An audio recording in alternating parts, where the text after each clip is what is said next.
Booz était couché de fatigue accablé. Il avait tout le jour travaillé dans son air, puis avait fait son lit à sa place ordinaire. Booz dormait auprès des boisseaux pleins de blé. Ce vieillard possédait des champs de blés et d'orge. Il était quoique riche, à la justice enclin. Il n'avait pas de fange en l'eau de son moulin. Il n'avait pas d'enfer dans le feu de sa forge. Sa barbe était d'argent comme un ruisseau d'avril. Sa gerbe n'était point avare ni haineuse. Quand il voyait passer quelques pauvres glaneuses, laissez tomber exprès des épis, disait-il. Cet homme marchait pur, loin des sentiers obliques, vêtu de probité candide et de lin blanc, et toujours du côté des pauvres ruisselants, ses sacs de grains semblaient des fontaines publiques. Booz était bon maître et fidèle parent, il était généreux, quoiqu'il fût économe. Les femmes regardaient Booz plus qu'un jeune homme, car le jeune homme est beau, mais le vieillard est grand. Le vieillard qui revient vers la source première, entre aux jours éternels et sort des jours changeants, et l'on voit de la flamme aux yeux des jeunes gens. Mais dans l'œil du vieillard, on voit de la lumière. Donc Booz dans la nuit dormait parmi les siens, près des meules qu'on eût prises pour des décombres. Les moissonneurs couchés faisaient des groupes sombres, et ceci se passait dans des temps très anciens.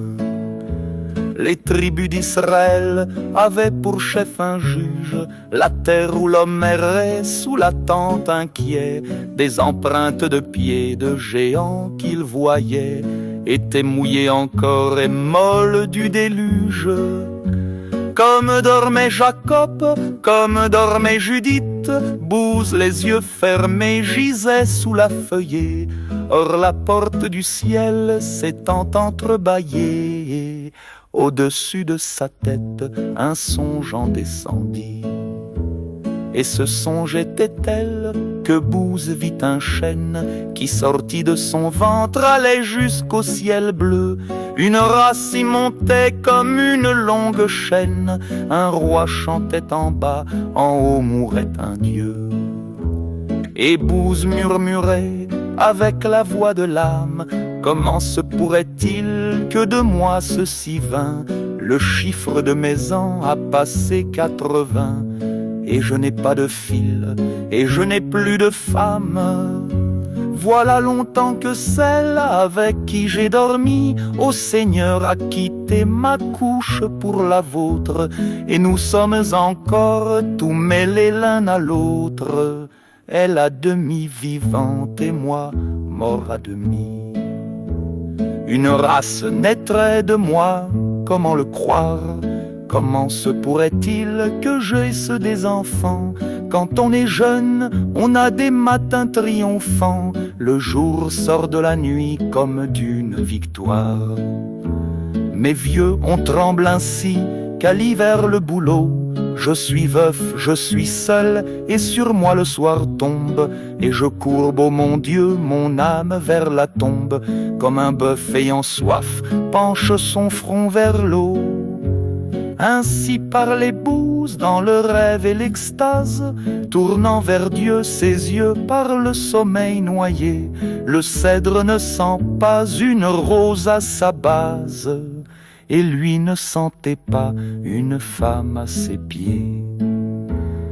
Pendant qu'il sommeillait, Ruth, une Moabite, s'était couchée aux pieds de Booz, le sein nu, espérant on ne sait quel rayon inconnu, quand viendrait du réveil la lumière subite.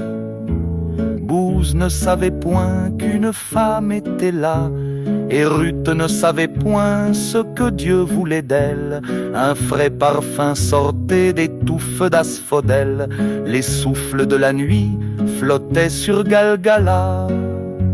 L'ombre était nuptiale, auguste et solennelle, les anges y volaient sans doute obscurément, car on voyait passait dans la nuit par moments quelque chose de bleu qui paraissait une aile.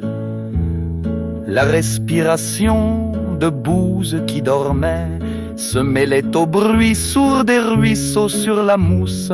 On était dans le mois où la nature est douce, les collines ayant des ruisseaux sur leur sommet. Ruth songeait, Bouse dormait, l'herbe était noire, les grelots des troupeaux palpitaient vaguement. Une immense bonté tombait du firmament. C'était l'heure tranquille où les lions vont boire. Tout reposait dans Ur et dans Jérimadette. Les astres émaillaient le ciel profond et sombre. Le croissant fin et clair, parmi ces fleurs de l'ombre, brillait à l'Occident et Ruth se demandait. Immobile, ouvrant l'œil, à moitié sous ses voiles, quel dieu, quel moissonneur de l'éternel été avait en s'en allant négligemment jeté cette fossile d'or dans le champ des étoiles.